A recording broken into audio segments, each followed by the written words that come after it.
নমস্কার, শুরু করছি আজকের নতুন রেসিপি। আজকের রেসিপিতে রয়েছে চিলি সয়াবিনের রেসিপি। এই চিলি সয়াবিনটা বানাতে কী কী লাগছে তার ডিটেলস কিন্তু আমি এখানে ইনগ্রিডিয়েন্ট লিস্টে সমস্ত কিছু দিয়ে দিয়েছি। তাহলে চলুন শুরু করা যাক আজকের এই চিলি সয়াবিনের রেসিপি। প্রথমেই আমি সয়াবিনগুলোকে সেদ্ধ করে নেব। তার জন্য গ্যাসের উপর কড়াতে বেশ অনেকটা পরিমাণে জল গরম করতে বসিয়ে দিয়েছি। এই জলের মধ্যে আমি দিয়ে দিলাম পরিমাণ মতো নুন। এবার এই জলের মধ্যেই আমি সয়াবিনগুলোকে সেদ্ধ করে নেবো। আমি এখানে দিয়ে দিচ্ছি 300 গ্রাম পরিমাণে সয়াবিন। গ্যাসের ফ্লেম হাই রেখে সয়াবিনগুলোকে একটু ভালো করে আমি ফুটিয়ে নেব। সয়াবিনগুলো দেখুন এখন বেশ ফুলের ডাবল সাইজ হয়ে গেছে। এবার আমি সয়াবিনগুলোকে জল থেকে ছেঁকে নেব। ভালো করে কিন্তু জলটাকে স্ট্রেন আউট করে নিতে হবে। এবার আমি সেদ্ধ করে রাখা এই সয়াবিনটাকে ভালো করে এমনি নর্মাল ঠান্ডা জলের মধ্যে একটু ধুয়ে নিচ্ছি।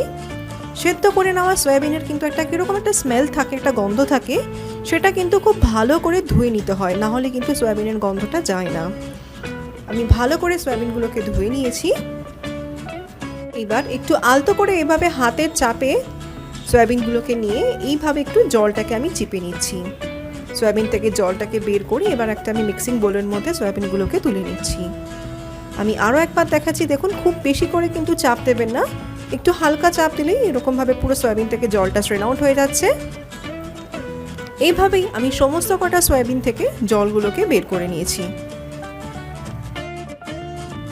এইবার এই সয়াবিনগুলোকে ম্যারিনেট করব। তার জন্য আমি এই সয়াবিনের মধ্যে দিয়ে দিচ্ছি একটা ডিম। ডিমটাকে আমি এভাবে ফাটিয়ে নিলাম। এই ডিমের সাথেই আমি এবার দিয়ে দিচ্ছি পরিমাণ মতো নুন। এবার আমি এর মধ্যে দিয়ে দিচ্ছি কালারের জন্য 1 টেবিল চামচ মতো একটু কাশ্মীরি লাল লঙ্কার গুঁড়ো। এতে জাস্ট কালার হবে, ঝাল কিন্তু হবে না। এবার আমি এর মধ্যে দিয়ে দিচ্ছি 1 টিস্পুন মতো একটু গোলমরিচের গুঁড়ো। দিয়ে দিচ্ছি 1.5 চামচ মতো একটু আদা রসুন বাটা। এরপর এর মধ্যে যাচ্ছে 1 টিস্পুন মতো একটু ভিনিগার। দিয়ে দিচ্ছি 1 টিস্পুন মতো একটু ডার্ক সয়া সস। এরপর আমি এর মধ্যে দিয়ে দিচ্ছি 1 টেবিলস্পুন মতো একটু chilli sauce, green chilli sauce দিয়ে দিলাম। এরপর পাকোড়ার বাইন্ডিংয়ের জন্য আমি দিয়ে দিচ্ছি 2 টেবিল চামচ পরিমাণে একটু কর্নফ্লাওয়ার আর 2 টেবিল চামচ পরিমাণে একটু ময়দা।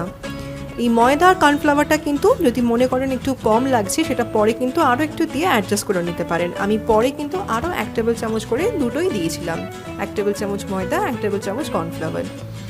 এই সমস্ত কিছু এবার খুব ভালো করে মিশিয়ে নিয়েছি।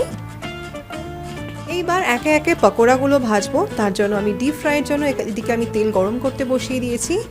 তেলও বেশ ভালো মতো গরম হয়ে গেছে। এবার আমি একটা একটা করে সয়াবিনের পকোড়াগুলোকে বানিয়ে নিচ্ছি। লটে লটে দিয়ে ভাজবেন, একসাথে অনেকগুলো দিয়ে ভাজবেন না, তাহলে কিন্তু বড়াগুলো ক্রিস্পি হবে না।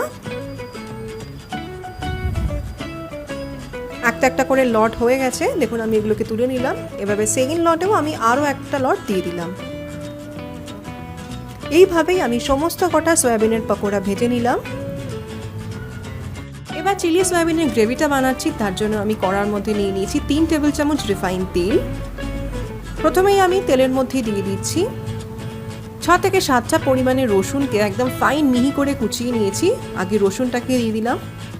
রসুনটাকে এবার একটু লাল লাল করে ভেজে নিয়েছি। রসুনটা ভাজা ভাজা হয়ে আসলে এবার আমি এর মধ্যে দিয়ে দিচ্ছি পেঁয়াজ। আমি এখানে 3টে মিডিয়াম সাইজের পেঁয়াজ নিয়েছি, আর পেঁয়াজগুলোকে দেখুন ঠিক এরকম আমি পাপড়িগুলোকে দিয়ে দিয়েছি। এবার পেঁয়াজের সাথেই আমি দিয়ে দিচ্ছি একটা মিডিয়াম সাইজের ক্যাপসিকাম। ক্যাপসিকামগুলোকেও দেখুন আমি ঠিক এরকম ডুমো ডুমো করে কেটে নিয়েছি পেঁয়াজের সাইজেই। এরই সাথে আমি দিয়ে দিয়েছি 5টা চেরা কাঁচা লঙ্কা। কাঁচা লঙ্কাগুলো ঠিক মধ্যখান থেকে আড়াআড়ি করে কেটে নিয়ে দিয়ে দিয়েছি। দিয়ে দিয়েছি এবার এর মধ্যে আমি 1/2 টিস্পুন পরিমাণে একটু গোলমরিচের গুঁড়ো। দিয়ে দিয়েছি আমি স্বাদ মতো নুন। নুনটা কিন্তু একটু অল্প দেবেন, কারণ যেহেতু এর মধ্যে সমস্ত রকম সস পড়বে, সসেও কিন্তু তাতে নিজস্ব নুন থাকে। এবার আমি প্রথমেই সসের মধ্যে দিয়ে দিচ্ছি 1 টিস্পুন মতো একটু সয়া সস। এর সাথে যাচ্ছে 1 টিস্পুন মতো একটু ভিনিগার। দিয়ে দিচ্ছি এবার 1 টেবিল স্পুন মতো একটু চিলি সস। এবার এর মধ্যে দিয়ে দিচ্ছি 3 টেবিল চামচ মতো টমেটো সস, মানে টমেটো কেচাপ। এবার এই সমস্ত কিছু খুব ভালো করে মিশিয়ে নিয়েছি। গ্যাসের ফ্লেমটাকে হাইতে রেখে কিন্তু মেশাতে হবে। অপরদিকে একটা অন্য পাত্রে আমি নিয়ে নিয়েছি 1 টিস্পুন মতো একটু কর্নফ্লাওয়ার। এই কর্নফ্লাওয়ারের মধ্যে আমি দিয়ে দিয়েছি খুব সামান্য পরিমাণে একটু জল। কর্নফ্লাওয়ার আর জলটাকে খুব ভালো করে মিশিয়ে একটা এরকম মিক্সচার বানিয়ে নিয়েছি। অপরদিকে আমি কড়ার মধ্যে এখন ভেজে রাখা সমস্ত কটা সয়াবিনের পকোড়াগুলোকেও দিয়ে দিয়েছি, আর দিয়ে দিয়েছি অল্প পরিমাণে একটু চিনি, জাস্ট টেস্টটাকে ব্যালেন্স করার জন্য। এবার সমস্ত কিছু খুব ভালো করে নেড়ে চেড়ে মিশিয়ে নিয়েছি। দিয়ে দিলাম আমি সামান্য পরিমাণে একটু জল। এবার সমস্ত কিছু আরও একবার ভালো করে মিশিয়ে নিলাম। এবার আমি এর মধ্যে দিয়ে দিচ্ছি কর্নফ্লাওয়ার মেশানো মিক্সচারটাকে, সেটাকেও এর মধ্যে দিয়ে ভালো করে মিশিয়ে নিয়েছি। ওপর থেকে 4-5টা চেরা কাঁচা লঙ্কা আরও দিয়ে দিলাম। এইবার চিলি সয়াবিনের যেরকম গ্রেভি রাখতে চান সেরকম পরিমাণ মতো একটু জল দিয়ে দিন। এবার সমস্ত কিছু খুব ভালো করে মিশিয়ে একটু ফুটিয়ে নিলেই চিলি সয়াবিন কিন্তু এখন একদম রেডি। এটাকে এবার গরম গরম পরিবেশন করুন। অসাধারণ হয় খেতে। আশা রাখবো আজকের এই রেসিপিটা আপনার এবং আপনার পরিবারের সকলেরই ভালো লাগবে। আজকের রেসিপিটা ভালো লাগলে কিন্তু প্লিজ এই ভিডিওতে লাইক আর শেয়ার করতে ভুলবেন না। জানাবেন কেমন লাগলো। Thanks for watching. বাই।